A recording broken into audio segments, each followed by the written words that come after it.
Nindi nkuru itunguye benshi. Umuhora wa Hormuz urafunguye. Hormuz is now opened. Wafunguwe na Iran.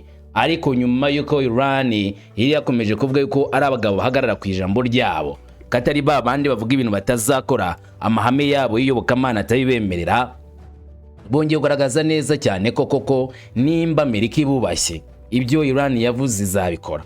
Nimba Iran ivuze ngo na Amerika nikora gutya tuzakora ukunguku, ubwo tubitware gutyo kuko Amerika nibikora. Iran nayo ntagezigera na rimwe itatira indahiro yayo. Nizo nyuma ko Iran itangaje yuko guhagarika imirwano byiswe CCLF ceasefire bitagomba kuba kuri Iran gusa, hirengagijwe Lebanon, kuko Lebanon na Iran ari nk'agati k'inkubirane umwe arundi. Iran ikemeza ko idashobora kwemera ihagarika ry'imirwano ritagira igihugu cya Lebanon. Iran ikavuga yuko kuvuga ngo bahagaritse imirwano nyamara muri Liban kuri Hezbollah hakomeje kubita intambara. Iran ikavuga ko idashobora kubyizera, idashobora ndetse no kubyemera. Ubu noneho Iran ifunguye Hormuz nyuma ko hatangajwe agahenge katangajwe na Israeli igasaba n'imbabazi ry'ikosa yakoze kurasa kuri Hezbollah nyuma kwemeza agahenge katangiye ku isa 6 z'ijoro. Bikaba bigaragara neza ko nta ntambara ikomeje kuba muri Asirazuba bwo hagati ku nguni zose hagaritswe imirwano. Iran nayo ishyize mu bikorwa ivyo yakomeje kuvuga ko izakora, yemeza CCLF, yemeza no gufungurira mato yose na leta z'ubumwe za Amerika na ya Israeli atambuke mu muhora wa Hormuz, n'ubwato bw'u Burundi butambuke mu ajya burahari, butambuke mu muhora wa Hormuz, n'ubw'u Rwanda n'ubwa Uganda nimba buriyo, kuko biremejwe noneho nta muntu ugomba kuzira intambara idahari.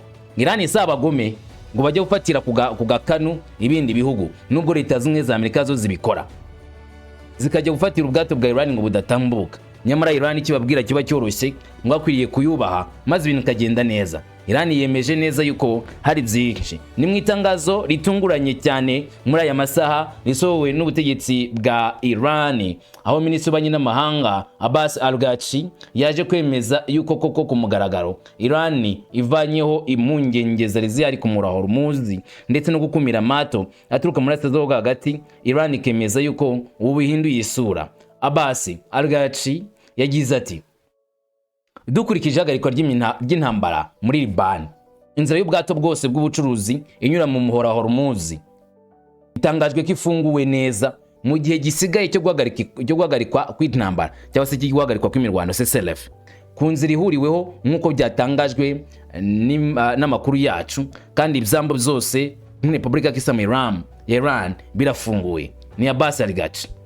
Ku rundi ruhande Donald Trump nawe yahise yishimira cyane iki cyemezo cya Iran, agaragaza neza ko Iran ikoze neza, arashimira kubw'uyu mwanzuro ufashwe n'igihugu cya Iran mu gufungura umuhora wa Hormuz. Donald Trump ku rubuga rwa Truth Social yanditse agira ati, Iran imaze gutangaza ko umuhora wa Hormuz nyine umuhora wa Iran ufunguye kandi witeguye kunyurwamo mu buryo bwose. Murakoze.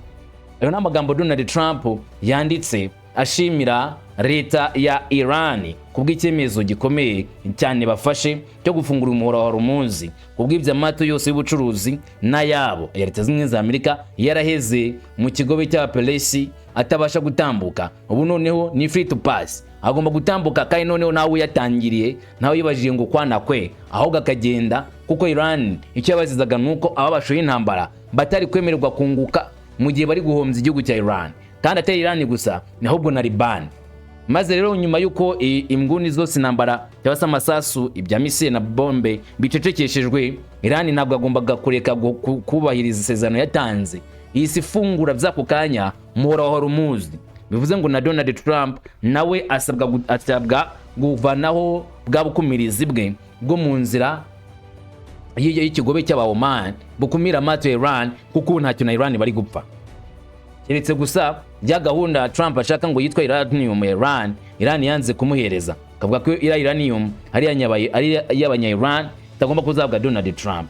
Nimba Donald Trump nawe abonye neza ko Iran ari abizerwa, nibibonye ko Iran ibyivuga ko kwibikora, ngiki nigihe cyo kugaragaza ko na leta z'ubumwe za Amerika nazo ubwazo zikwiriye kwita cyane kubyo baba bavuze mbere cyangwa se kubyo nanone baba basabwe na Iran. Yamaze igihe kinini ubucuruzi bwa petrol busa bwabangamiwe, ibyaje gutuma ibiciro bya petrol bizamuka cyane ku ruhando mpuzamahanga kugeza ku rwego mu Rwanda aho byanazamutse n'uyu munsi bikaba byongeye kuzamuka, aho petrol na essence byazamutse mu gihe gishize. Uyu munsi essence ikaba yongeyeho ibindi biciro bitewe n'uburyo nyine ku isoko mpuzamahanga byaye bimeze. Ni urwego rw'ingenzamikorere rw'u Rwanda RURA rwamenyesha abaturarwanda bose ko guhera ku ya 17 Mata 2026 saa 12 za mu gitondo ibiciro ntarengwa by'ikomoka kuri petroli habariwemo n'umusoro ku nyongeragaciro VAT byavuguruwe ku buryo bukurikira. Ni essence cyangwa se essence itagomba kurenga amafaranga y'u Rwanda 2,938 kuri litiro imwe, mu gihe mazutu yo itagomba kurenga amafaranga y'u Rwanda 2,205 kuri litiro. Ibiciro byashyizwe ngo hashingiwe ku mpinduka z'isoko mpuzamahanga ry'ikomoka kuri petroli ndetse n'ingamba za leta y'u Rwanda yafashe mu guhangana n'ingaruka z'uko hari impinduka zikomeje kuba nyine birumvikana. Wumve ko petroli itazamuye ibiciro ariko essence hazamutseho amafaranga atari makeya ugereranyije n'ibiciro bye byarashyizweho ubushize, deko n'ubundi ubushize yarashyizweho bindi biciro bigena ibikomoka kuri petrol. Ibikomoka kuri petrol icyo gihe byagenwe byari kuri essence yari kuri 2,303, bivuze ko hongeweho amafaranga atari make akazamuka akagera kuri 2,938 urebye 600 hafi na 335 niyo yongereye kuri ibi biciro bishya byashyizweho none bitewe nuko nyine ikomoka kuri petroli byikomeje kuba ingume ku ruhando mpuzamahanga. Donald Trump ati murakoze, Iran iti twebwe turabagabo b'ijambo, cyo twavuze ntabwo twivuguruza, nimba tuvuze ngo bigende gutya mubikoze ntabwo ibintu rwose byatinda mu nzira, mutabikoze umututu w'imbunda turawufite ko tuzakomeza guhangana, niko Iran ivuga.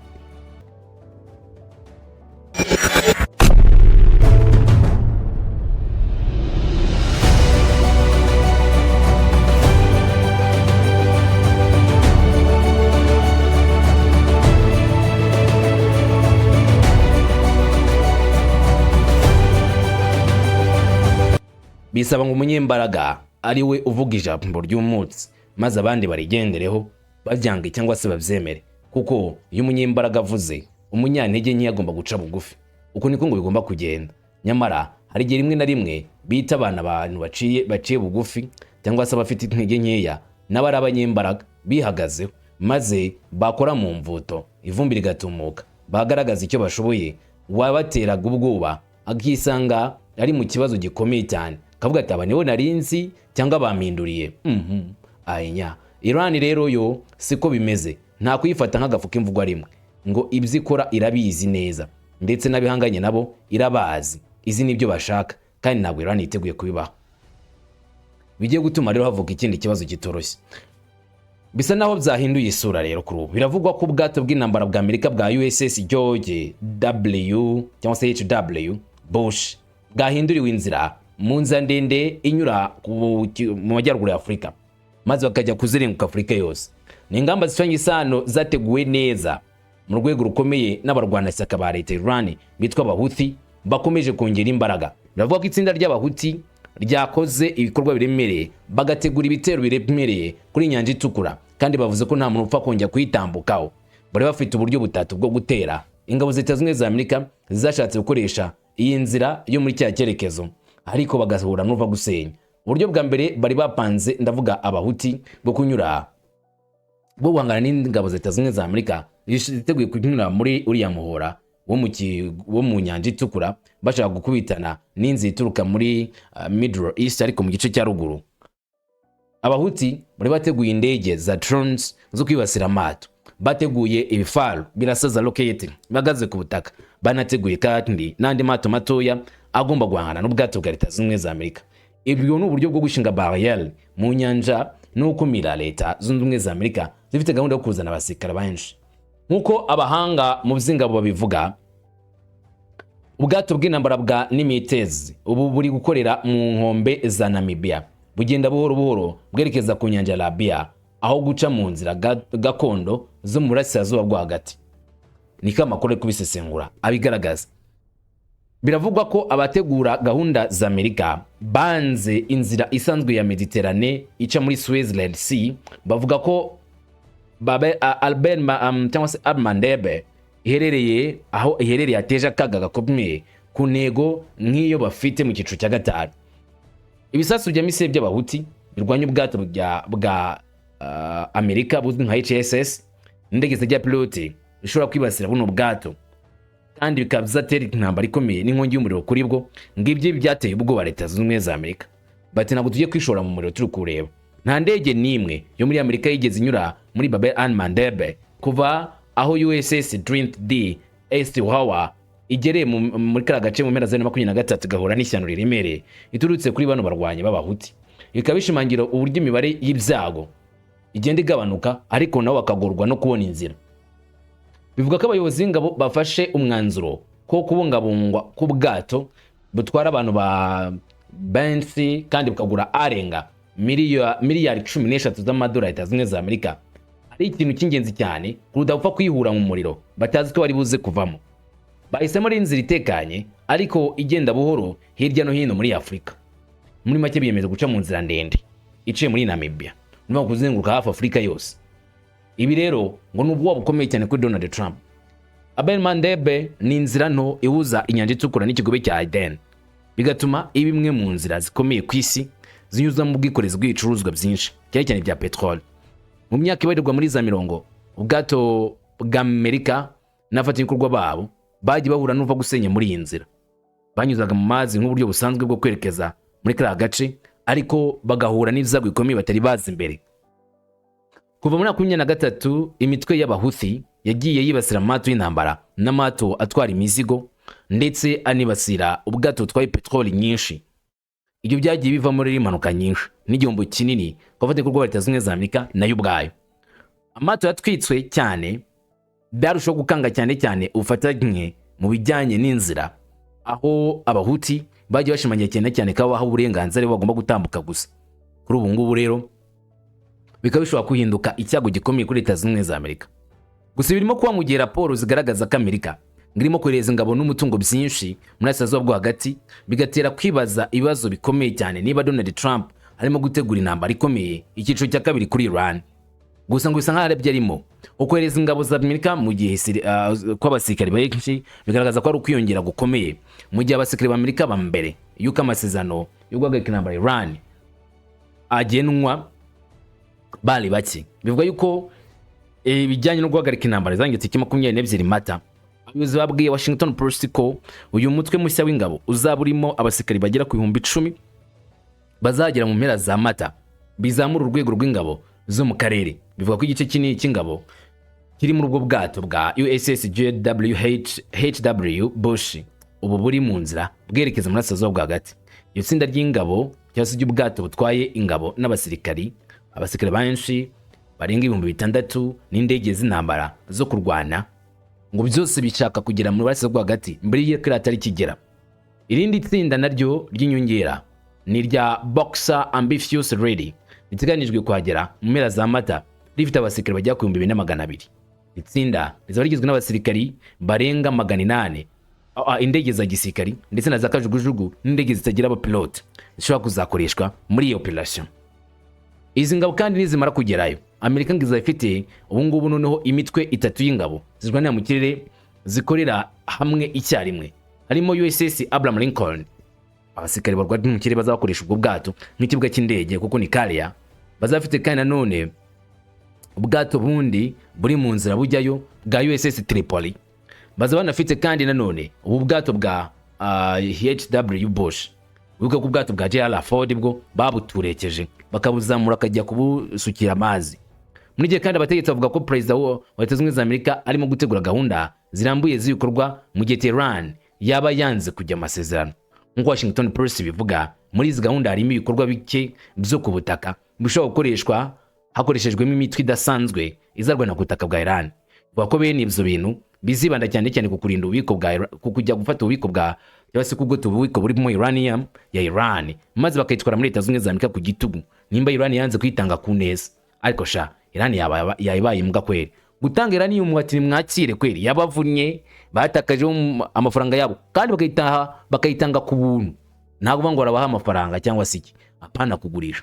Uno kwirinda ibyago byazagwirira isi cyangwa se ibikorwa bibi byazaba bitewe na Iran yayifite uranium.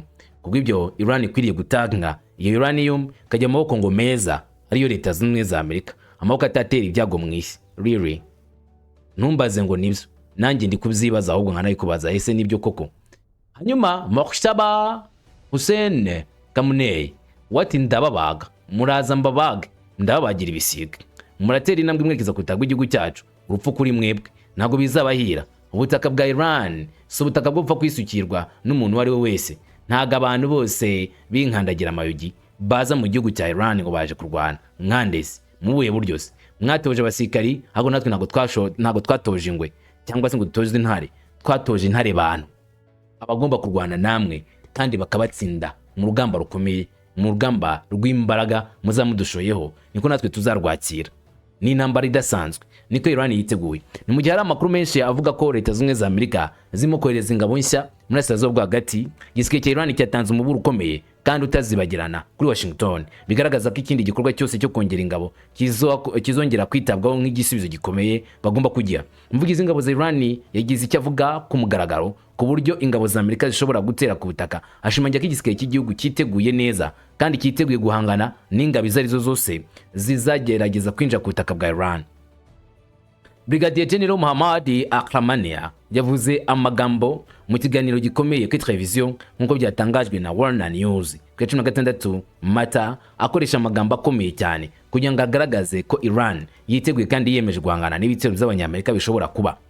Akhramania yatangaje ko ingabo za Iran zatanze amabwiriza asobanutse kandi adateshutse ku mitwe yose mu gihe ingabo za Amerika zaba zigabye igitero ku butaka. Ibyo bikaba bitagaragaza gusa gushidikanya ku buryo igihugu giteganya kubyitwaramo no kwirwanaho, ahubwo nk'uko Ahmani yabivuga, umugaba w'ingabo za Iran yavuze mu buryo bweruye ko nta musirikare n'umwe uzatera igihugu cya Iran uzasubira iwabo ari muzima. Bose ni mu masanduku, bazabica bazabamara.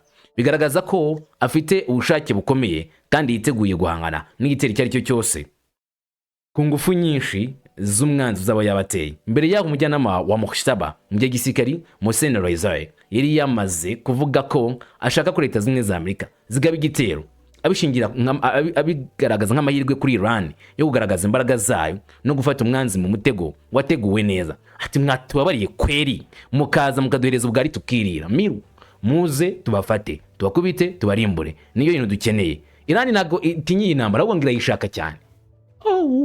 Nimba uzumva neza, Iran ubwo ngo yiteguye intambara by'igihe kirekire. Rezai yagize ati tuzafata ibihumbi by'abantu bafashwe bugwate kandi kuri buri umwe tuzahabwa $1,000, bigaragaza ingamba zo gukoresha abakozi b'abanyamerika bafashwe bugwate nk'ingufu zacu zo kwikungahaza. Muzazi imitwe y'ingabo za Iran hirya no hino mu gihugu uwiri maso, abayobozi b'ingabo bafasha amasezerano yo guhagarika imirwano nk'uko bimeze mu gihe ari gutegura intambara yo ku butaka nabo. Bati ibyo Leta Zunze za Amerika dusaba ntabyo tuzemera kandi natwe twifuza kurwana nabo ngo tugaragaze imbaraga zacu. We have to train, tugomba kwitoza, niko bavuga. Akhramania yanavuze kandi ko byabaye ku basirikari ba Amerika binjiye mu gisirikare kwa 5 Mata, avuga ko ari igikorwa cy'ubushotoranyi cyakomeje kongera umwuka mubi kandi gisobanura icyemezo cya Iran cyo kaza ubwirinzi bwayo no kwitegura ikibazo gikomeye. Ibavuga ngo kwinjira ni igihe Leta Zunze za Amerika bagerageza kwinjira ku butaka bwa Iran banyuze hafi y'igice cya Isfahan. Akavuga ko rero ari ibikorwa byo gutesha umutwe Iran kandi ko bitazihanganirwa. Mu gihe ari umwuka mubi rero mu karere, Iran yavuze ko igisirikare cya Amerika cyagerageje kwinjira mu gace gakikije Isfahan, agace gafite ikoranabuhanga rikomeye rya kirimbuzi, aho Iran ifite ibikoresho bya kirimbuzi by'ingenzi. Ishinja ingabo z'abanyamerika kugerageza gukora ibikorwa byihishe mu butaka bwayo bikomeye, bashaka kujya kwibasha. Nk'uko bivugwa n'abayobozi ba Iran, igikorwa cyo kwinjira mu kirere cyaburiwe inshuro nyinshi yuko kitazabahira, none ngo batangiye gukora icyo ku butaka nabyo ngo nibizigira bibahira. Ahangaha ngo barimo kwibeshya cyane kuri Iran. Raporo zakurikiyeho zagaragaje ko mu buryo butunguranye Amerika ishobora kandi kuba yaraturikije indege zayo bwite igihe bageraga ku butaka, nyine bagiye kurokoraho umupilote ngo ari warahanuwe, hanyuma ngo bagasubirayo nta kibazo kibaye. ariko ibi ngibi bamwe mu banya-Iran ntabwo babyemera, bavuga yuko aya ari amatakirangoyi. Gute Amerika ari guturitsa indege zayo n'uburyo ibirindi ibikoresho byayo cyane, ivuga ko ari ibikoresho by'ingenzi, gute yabyitwikira noneho? Ariko Trump yavuze ko ibikoresho byari bishaje, ngariyo mpamvu bahisemo kubitwika, ngo nta mumaro byari bikibamariye. Hari ibintu bitatu ngira ngo utekereze kuri Iran ikoresha abahuti mu nzira ya Al-Mandeb, ngo mu nzira ijya mu nyanja itukura, kugira ngo birinde cyane ko uburyo kugeza abasirikari kwa Leta Zunze za Amerika n'ibikoresho hafi ya Iran bizagenda neza. Wakibaza ngo ibi bisobanuye iki kuri Amerika mu gihe Iran yaba yatangiye kubapangira uburyo bukomeye? Gukumirwa kwa Leta Zunze za Amerika bivuze iki? Ese bishobora kuba imbogamizi Leta Zunze za Amerika muri kino gihe bari gutegura ibitero? Uyisubiza ngo yego, ni imbogamizi cyane kuri bo, nta nubwo ari amahitamo yabo. Iran iragaragaza ko igifite ubushobozi bwo guhangana na Amerika mu gace kose, mu burasirazuba hagati bwose no ku butaka bwa Iran, ariko cyane cyane gatangira kubibereka ibabuza gutera intambwe berekeza muri iki gihugu cya Iran. Iti muracaye ko twabakumiriye, muranyura mu yenzira. Icya kabiri nuko leta ya Iran kandi nanone ishobora guhagarika ubucuruzi bwa Amerika n'abafasha bayo bakoreshaga banyura muri Al-Mandeb, mu gihe Leta Zunze za Amerika zikomeje gufunga amato Leta Zunze ya Iran aturuka muri Hormuz cyangwa se yinjira muri Hormuz, bavuga ko ashaka gukumira ubucuruzi bwa Iran ngo Iran idatera imbere. Hari icyo igihugu cya Leta Zunze za Amerika kigomba kubanza cyatekereza ko ibi ngibi byabagiraho ingaruka ku rwego rwo hejuru, kubera yuko Iran nayo itazihanganira ako gasumburutso n'agasuzuguro. Rero Iran nishaka gukumira ubucuruzi bwabo, ifunze umuhora wa Al-Mandeb uvana amato mu nyanja y'Abahinde cyangwa se inyanja ya Oman, bakamanuka mu kigobe cya Aden, bagatambika berekeza muri Suez, mu cyakakar bavuga ngo ni nk'akayira gatoya k'imfundanwa ariko kanya mu bwato bugenda bukajya muri Mediterane. Ubu bwato nabwo bwohereza abanyaburayi kubona ibikoresho byinshi cyangwa se petroli bayaturutse mu bihugu z'Abarabu. Nimba rero Iran ikoresheje abahuti bagafunguye umuhora ngabo Leta Zunze za Amerika n'ubucuruzi bwabo, igihombo. Icya gatatu nuko nanone kandi ishobora kugabanya ingufu za gisirikare z'abanyamerika mu karere. Tuvuga ko binjiye mu rugamba rw'intambara cyangwa se mu rugamba rwo ku butaka bangane na Leta ya Iran, kugeza abasirikari mu gihugu mu kigobe mu burasirazuba hagati bizajya bigora Leta Zunze za Amerika, kuko inzira zose Iran yaba yazifunze kandi bigatwara iminsi myinshi kugira ngo ubundi bwato bujye gutangayo umusada. Akangaka na gatego Leta ya Iran yaba yateze Leta Zunze za Amerika. Ibi bagomba kuzumva neza. Hanyuma rero ushobora no kwibaza iki kibazo nkuko nanjye nakibajije. Makhtaba Kamune wateguriye abasirikari bo guhitana abasirikari 10,000 Leta Zunze za Amerika. Kibazo nge nawe azabigenza ati? Bizakorwa bite ngo Iran yica abasirikari 10,000 ba Amerika? Ariko reka tubirebeho. Bwa mbere Iran yakoresha umubare munini w'abasirikari bo guhangana Leta Zunze za Amerika. Nkuko byagiye bivugwa inshuro nyinshi, byavuzwe ko Leta ya Iran yateguye umubare munini cyane w'abasirikari bagera kuri miliyoni bashobora kuzahita baza kurwana Leta Zunze za Amerika mu gice gusa cya Karoge. Igihe Leta Zunze za Amerika zavugaga ko ishaka kujya gufata ikirwa cya Karoge ngo vanemo petroli ya Iran. Tekereza rero imba Iran yohereje miliyoni y'abasirikari wangana n'ibihumbi 10 bya Leta Zunze za Amerika. Ni igihombo gikomeye. Isovuga uti ibyo bintu ntabwo bishoboka.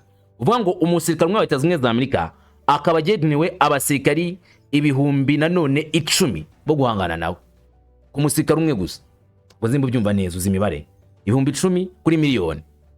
Umusirikare umwe gusa agena abasirikare barenzewe inshuro ibihumbi 10 n'ubundi. Biragoye cyane ko abanyamerika bazapfa gutaha. Ariko n'abakomando bafite ubwenge budasanzwe n'ubushobozi buhambaye, so bazatsinda intambara nkuko bayikoze ngo muri Venezuela se ugahita bajyana Nicolas Maduro adahumetse atanasobye mu bwiherero bwe bakamujyana iwabo. Bizagenda gute ngo Iran iyo mu Iran bayibure? Bazagenda bahita bayifata bayibigendere kuko abanya-Iran ngo badafite imbaraga. Ujya gupfa ndamuburira kandi ujya gusiga ndamurinda. Leta Zunze za Amerika ngo zahura n'ishyano rikomeye cyane muri karere. Ikindi rero ushobora kumenya nuko Iran yanakoresha za mine nyinshi zo kubashibukana. Ndavuze ngo Iran yabategurira za mine nyinshi zo kubashibukana. Uzi impamvu? Nuko Iran sibwo bwa mbere yabigaragaje gukoresha ibikoresho bya mine biturika no mu mazi ya Hormuz. Iran yakoresha Iran gusa Leta Zunze za Amerika zabitangaje ko ari za mine yashyize mu mazi. None zubwo ku butaka bimeze gute? Kandi bo babazi neza aho biri kuryo bitapfa kubashibukana. Ariko umunyamerika ugenda buhumyi nk'igikona mu kirere turi bamuturitsa bamuvana mu nzira. Ibi ngibi byaba ari igikorwa kiremereye Iran yapangiye Leta Zunze za Amerika, kandi kugihonoka my friend byazabera ibyago bikomeye cyane Leta Zunze za Amerika. Ndetse bazavuga bati ntabwo twe tuzi neza ko igihugu nk'iki ngiki cya Iran cyadutera kikadukubita tukisanga turimo kunyanayembwa ku butaka bwa Iran. Nanjye ni hanyuma ku rundi ruhande hari ikindi Iran yakoresha. Waruzi ko Iran yanakoresha kurasa ku birindiro n'ubwato by'abanyamerika. Umaze kubimenya neza ko Leta Zunze Ubumwe za Amerika mupanga ifite kurasa kuri Iran igomba gukoresha ubwato bwabo bwa Carrier batwara abasirikari benshi n'indege nyinshi ndetse n'utwato dutoya. Ari nabwo buryo bakoresha kujya binjiye ku butaka bw'igihugu cya Iran. Gusa ibi ntabwo bavuga ko ari inkuru nziza kuri Amerika, kuko leta ya Iran yagaragaje ko ifite ubushobozi bwo kurasa ku bwato bwose. Arafrod nimba ari kwisukira amazi uyu munsi ari guterateranya udutsinga ndetse magana n'utudiyode twatwitswe n'igiseke cya Iran. Uribaza ko ubwato bwa W Bush ndetse n'ubwato bwa Lincoln nabwo bwarashweho rimwe, kabiri, gatatu, icyakora bakaraswa ku gice cy'inyuma gusa niba twikwe burundu, nibuza muri kano karere batazaburi bata. USS Tripoli bwaturutse muri Indo-Pacifica nabwo bwaraswe gahita buhunga cyane bukirukanka, nibugaruka ntabazabumena. Ibyo byose nibazo wakibaza. Hanyuma ku bintu Leta Zunze Ubumwe za Amerika biri mu kigobe byo nge nawe dusanzwe tuzi neza ko n'ubundi bitigeze na rimwe bihumeka. Iran yakomeje kubyataka buri munsi igaragaza ko ifite ubushobozi bwo gukora ibidasanzwe kuri izi ngabo za Leta Zunze Ubumwe za Amerika. Ibi rero ntabwo ari inkuru nziza kuri Leta Zunze Ubumwe za Amerika, ahubwo ni igihombo gikomeye cyane kuri iki gihugu, ni n'umwaka ukomeye cyane kuri iki gihugu. Gutsinda rero leta ya Iran muri iyi ntambara ntabwo ari ibintu byoroshye, ahubwo ni uburyo buhambaye Iran yaba yateguye bwo guhangana nabo ndetse no kubatsinda ku rwego rukomeye mu mbaraga ndetse n'ubushongore bwayo. Tugarutse kuri iyi nkuru nanone ijyanye na Donald Trump wavuze ko yiteguye kujya muri iki gihugu cya Pakistan, yabishomangiye cyane cyane ahereye ku kuvuga yuko ashaka ko Iran yemera ng'ibiganiro. Muri make Iran igomba kwemera ibiganiro ku gitugu, kuko nta buryo ifite bwo kwigobotora Leta Zunze Ubumwe za Amerika. Njye siko mbibona, kuko Iran yagaragaje byinshi. Gusa ariko Donald Trump yatanze umuburo ntarengwa, agaragaza neza cyane ko akwiriye kuba kurekurwa amavuta agatambuka kandi akarekura umuhora wa Hormuz abanya-Iran bakanemera indi deal ya kirimbuzi ya Leta Zunze Ubumwe za Amerika kugira ngo ibintu bijye mu buryo. Muri make Iran yumva itekanye nuko bagomba kwemera deal za Leta Zunze Ubumwe za Amerika, bakemera amasezerano ya Leta Zunze Ubumwe za Amerika, nabo bakicara bazi neza ko Amerika itaraza kubagirira nabi. Ubu rero ni umutingito ukomeye cyane w'iterabwoba Washington iri gukubita kuri Tehran. Trump yatangaje ko ateganya kugira urugendo rushoboka kuba yagikorera muri Pakistan, ariko amasezerano y'intwaro za kirimbuzi amaze kwemezwa na Iran arangiye gukorerwa Islamabad. Icyo gihe Trump yo yajya kuyisinyira. Iyo jambo ryahise rishyirwa abantu benshi mu buryo budasanzwe ku kwibaza uburyo Donald Trump yiyumva. Ubwo yavugaga ari mu busitani bwa White House mbere yo kujya i Nevada, Trump yavuze ko afite icyizere kidasanzwe ku biganiro biri kuba hagati ye na Iran. Avuga ko imbaraga zirimo kwiyongera ku buryo yanaje kugaragaza ko hari amasezerano ashobora gushyirwa hagaragara vuba hanga kandi byazakemura ibibazo bimaze igihe kinini cyane bivuga ku masezerano agiye yanga mu buryo bwa diplomasi. Trump bamubajije ibibazo maze nawe agenda asubiza kamwe ku kandi, avuga uko yo yumva ibintu ndetse nuko abona ko Iran no yiteguye koko kuzakora ikisabwa kugira ngo ibibazo by'intambara bishyirweho akadomo. Muri make amasezerano niyo agomba kuba umuti w'intambara, amasezerano niyo agomba kuvamo igisubizo cy'amakimbirane, kandi Iran yakomeje kugenda yinangira bw'igihe kirekire. Iki gihe cyo nagomba kwinangira, bagomba korohereza Trump maze Trump nawe akagira ibyo avuga. Reka twumve.